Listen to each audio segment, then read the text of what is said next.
इस वीडियो की PDF description में दिए गए टेलीग्राम ग्रुप में है, जिसका पासवर्ड इस वीडियो के लास्ट में दिया गया है। ये व्याख्यान आरएएस मुख्य परीक्षा सामान्य अध्ययन प्रश्न पत्र 3 के लोक प्रशासन और प्रबंधन विषय पर केंद्रित है। इसमें अवधारणाओं, सिद्धांतों और राजस्थान के विशेष संदर्भ को समाहित किया गया है। लोक प्रशासन, अवधारणा, सिद्धांत एवं राजस्थान का प्रशासनिक परिदृश्य। लोक प्रशासन का सामान्य अर्थ सार्वजनिक नीति का क्रियान्वयन है। वुडरो विल्सन को लोक प्रशासन का जनक माना जाता है, जिन्होंने राजनीति और प्रशासन के अलगाव डाइकोटमी पर बल दिया। उनके अनुसार राजनीति का काम नीतियां बनाना है, जबकि प्रशासन का काम उन्हें कुशलतापूर्वक लागू करना है। समय के साथ लोक प्रशासन नियामक, कानून व्यवस्था से कल्याणकारी जनसेवा की ओर बढ़ा है। 1968 के मिन्नोब्रुक सम्मेलन से नवीन लोक प्रशासन एनपीए का जन्म हुआ, जिसने मूल्यों, सामाजिक समता और परिवर्तन को केंद्र में रखा। वर्तमान में हम नवीन लोक प्रबंधन एनपीएम के युग में हैं, जो सरकारी दक्षता में बाजारवाद और ग्राहक संतुष्टि के तत्वों को जोड़ता है। संगठन के मौलिक सिद्धांत। किसी भी प्रशासनिक ढांचे को सुचारू रूप से चलाने के लिए कुछ मूलभूत सिद्धांतों की आवश्यकता होती है। पद सोपान। ये एक ऊपर से नीचे तक एक पिरामिड के समान संरचना है। इसमें सत्ता का प्रवाह ऊपर से नीचे की ओर होता है और जवाबदेही नीचे से ऊपर की ओर। ये संचार को व्यवस्थित करता है, लेकिन कभी कभी लाल फीताशाही का कारण बनता है। आदेश की एकता। इस सिद्धांत के अनुसार एक कर्मचारी को केवल एक ही उच्च अधिकारी से आदेश प्राप्त होने चाहिए। यदि आदेश कई स्रोतों से आएंगे तो अनुशासनहीनता और भ्रम की स्थिति पैदा होगी। नियंत्रण का क्षेत्र। एक पर्यवेक्षक कितने अधीनस्थों की प्रभावी ढंग से निगरानी कर सकता है? ये अधिकारियों की क्षमता, कार्य की प्रकृति और तकनीक के उपयोग पर निर्भर करता है। सत्ता, उत्तरदायित्व और वैधानिकता। प्रशासन में केवल शक्ति होना पर्याप्त नहीं है। जब शक्ति को कानून और समाज की स्वीकृति मिलती है तो वो प्राधिकार बन जाती है। मैक्स वेबर ने नौकरशाही के संदर्भ में तार्किक विधिक प्राधिकार को सर्वश्रेष्ठ माना है, जो नियमों पर आधारित होता है। प्रशासन की सफलता इस बात पर निर्भर करती है कि वो अपने कार्यों के प्रति कितना जवाबदेह है, जिसे हम विधायी, बजटीय और न्यायिक नियंत्रण के माध्यम से सुनिश्चित करते हैं। राजस्थान का राज्य सचिवालय और मुख्य सचिव। राजस्थान की नीति निर्माण की सर्वोच्च इकाई सचिवालय है। यहाँ राजनीतिक कार्यपालिका, मंत्री और प्रशासनिक कार्यपालिका, सचिव मिलकर कार्य करते हैं। मुख्य सचिव ये राज्य का सर्वोच्च प्रशासनिक अधिकारी होता है। वो मुख्यमंत्री के विश्वासपात्र सलाहकार के रूप में कार्य करता है और राज्य सिविल सेवाओं का प्रमुख होता है। राजस्थान में मुख्य सचिव की भूमिका नीति निर्माण, समन्वय और आपातकाल के दौरान अत्यंत महत्वपूर्ण हो जाती है। जिला प्रशासन और कलेक्टर की बदलती भूमिका। राजस्थान में जिला प्रशासन की धुरी जिला कलेक्टर है। स्वतंत्रता के पूर्व कलेक्टर का कार्य केवल राजस्व यानी रेवेन्यू जुटाना और शांति व्यवस्था बनाए रखना था, परंतु आज वो एक विकास अधिकारी के रूप में अधिक सक्रिय है। राजस्व कार्य, भूमि सुधार और लगान वसूली। मजिस्ट्रियल कार्य, जिले में कानून व्यवस्था की स्थिति बनाए रखना। समन्वय, जिले के विभिन्न विभागों, स्वास्थ्य, शिक्षा, कृषि के बीच पुल का कार्य करना। आपदा प्रबंधन, बाढ़, अकाल या महामारी के समय जिले का नेतृत्व करना। सुशासन और नवाचार, गुड गवर्नेंस। सुशासन का अर्थ है प्रशासन का पारदर्शी, उत्तरदायी और सहभागी होना। राजस्थान ने इस दिशा में कई मील के पत्थर स्थापित किए हैं। ई गवर्नेंस, जन सूचना पोर्टल और संपर्क पोर्टल के माध्यम से जनता और प्रशासन के बीच की दूरी कम हुई है। विधिक अधिकार, लोक सेवा गारंटी अधिनियम 2011 और सुनवाई का अधिकार 2012 ने नागरिकों को सशक्त बनाया है। सामाजिक अंकेक्षण, गवर्नमेंट योजनाओं के खर्च का जनता द्वारा सत्यापन करना, जिससे भ्रष्टाचार पर लगाम लगती है। प्रशासनिक नैतिकता। प्रशासनिक अधिकारियों के लिए सत्यनिष्ठा और निष्पक्षता मूलभूत मूल्य हैं। प्रशासन में नैतिकता केवल नियमों के पालन तक सीमित नहीं है, बल्कि इसमें जनता के प्रति संवेदनशीलता और संवैधानिक मूल्यों के प्रति प्रतिबद्धता भी शामिल है। द्वितीय प्रशासनिक सुधार आयोग सेकंड एआरसी की सिफारिशें इन मूल्यों को सुदृढ़ करने पर बल देती हैं। प्रबंधन के आधुनिक सिद्धांत। प्रशासन अब केवल फाइलों तक सीमित नहीं है, इसमें व्यावसायिक प्रबंधन के गुणों को अपनाया जा रहा है। प्रबंधन के कार्य POSDCORB यानी योजना बनाना, संगठन करना, नियुक्तियां करना, निर्देशन, समन्वय, रिपोर्टिंग और बजट बनाना आज भी उतने ही प्रासंगिक हैं जितने लूथर गुलिक के समय में थे। आधुनिक दौर में तनाव प्रबंधन और परिवर्तन प्रबंधन भी अधिकारियों के लिए अनिवार्य कौशल बन गए हैं। ये व्याख्यान लोक प्रशासन के सैद्धांतिक पक्ष और राजस्थान की व्यावहारिक प्रशासनिक व्यवस्था के बीच एक सेतु का कार्य करता है। परीक्षा की दृष्टि से इन अवधारणाओं को वर्तमान सरकारी योजनाओं जैसे जन आधार, मुख्यमंत्री आयुष्मान आरोग्य योजना के साथ जोड़कर पढ़ना लाभदायक सिद्ध होगा।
ये व्याख्यान आरएएस मुख्य परीक्षा सामान्य अध्ययन प्रश्न पत्र 3 के लोक प्रशासन और प्रबंधन विषय पर केंद्रित है।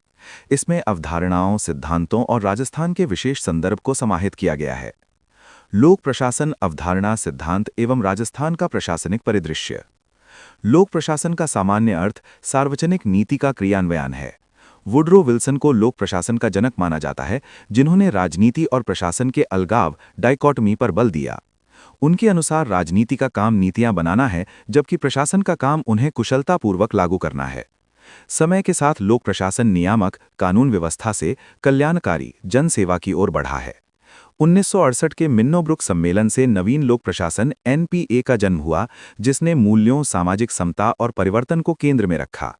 वर्तमान में हम नवीन लोक प्रबंधन एनपीएम के युग में हैं, जो सरकारी दक्षता में बाजारवाद और ग्राहक संतुष्टि के तत्वों को जोड़ता है। संगठन के मौलिक सिद्धांत। किसी भी प्रशासनिक ढांचे को सुचारू रूप से चलाने के लिए कुछ मूलभूत सिद्धांतों की आवश्यकता होती है। पद सोपान। ये एक ऊपर से नीचे तक एक पिरामिड के समान संरचना है। इसमें सत्ता का प्रवाह ऊपर से नीचे की ओर होता है और जवाबदेही नीचे से ऊपर की ओर। ये संचार को व्यवस्थित करता है, लेकिन कभी-कभी लाल फीताशाही का कारण बनता है। आदेश की एकता। इस सिद्धांत के अनुसार एक कर्मचारी को केवल एक ही उच्च अधिकारी से आदेश प्राप्त होने चाहिए। यदि आदेश कई स्रोतों से आएंगे तो अनुशासनहीनता और भ्रम की स्थिति पैदा होगी। नियंत्रण का क्षेत्र। एक पर्यवेक्षक कितने अधीनस्थों की प्रभावी ढंग से निगरानी कर सकता है? ये अधिकारियों की क्षमता, कार्य की प्रकृति और तकनीक के उपयोग पर निर्भर करता है। सत्ता, उत्तरदायित्व और वैधानिकता। प्रशासन में केवल शक्ति होना पर्याप्त नहीं है। जब शक्ति को कानून और समाज की स्वीकृति मिलती है तो वो प्राधिकार बन जाती है। मैक्स वेबर ने नौकरशाही के संदर्भ में तार्किक विधिक प्राधिकार को सर्वश्रेष्ठ माना है, जो नियमों पर आधारित होता है। प्रशासन की सफलता इस बात पर निर्भर करती है कि वो अपने कार्यों के प्रति कितना जवाबदेह है, जिसे हम विधायी, बजटीय और न्यायिक नियंत्रण के माध्यम से सुनिश्चित करते हैं। राजस्थान का राज्य सचिवालय और मुख्य सचिव। राजस्थान की नीति निर्माण की सर्वोच्च इकाई सचिवालय है। यहाँ राजनीतिक कार्यपालिका, मंत्री और प्रशासनिक कार्यपालिका सचिव मिलकर कार्य करते हैं। मुख्य सचिव ये राज्य का सर्वोच्च प्रशासनिक अधिकारी होता है। वो मुख्यमंत्री के विश्वासपात्र सलाहकार के रूप में कार्य करता है और राज्य सिविल सेवाओं का प्रमुख होता है। राजस्थान में मुख्य सचिव की भूमिका नीति निर्माण, समन्वय और आपातकाल के दौरान अत्यंत महत्वपूर्ण हो जाती है। जिला प्रशासन और कलेक्टर की बदलती भूमिका। राजस्थान में जिला प्रशासन की धुरी जिला कलेक्टर है। स्वतंत्रता के पूर्व कलेक्टर का कार्य केवल राजस्व यानी रेवेन्यू जुटाना और शांति व्यवस्था बनाए रखना था, परंतु आज वो एक विकास अधिकारी के रूप में अधिक सक्रिय है। राजस्व कार्य, भूमि सुधार और लगान वसूली। मजिस्ट्रियल कार्य, जिले में कानून व्यवस्था की स्थिति बनाए रखना।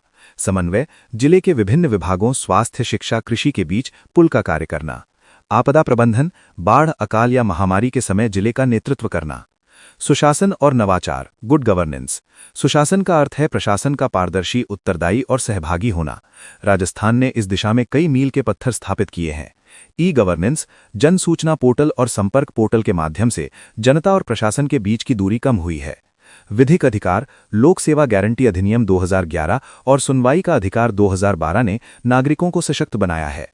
सामाजिक अंकेक्षण, गवर्नमेंट योजनाओं के खर्च का जनता द्वारा सत्यापन करना, जिससे भ्रष्टाचार पर लगाम लगती है। प्रशासनिक नैतिकता, प्रशासनिक अधिकारियों के लिए सत्यनिष्ठा और निष्पक्षता मूलभूत मूल्य हैं। प्रशासन में नैतिकता केवल नियमों के पालन तक सीमित नहीं है, बल्कि इसमें जनता के प्रति संवेदनशीलता और संवैधानिक मूल्यों के प्रति प्रतिबद्धता भी शामिल है। द्वितीय प्रशासनिक सुधार आयोग सेकंड एआरसी की सिफारिशें इन मूल्यों को सुदृढ़ करने पर बल देती हैं। प्रबंधन के आधुनिक सिद्धांत। प्रशासन अब केवल फाइलों तक सीमित नहीं है, इसमें व्यावसायिक प्रबंधन के गुणों को अपनाया जा रहा है।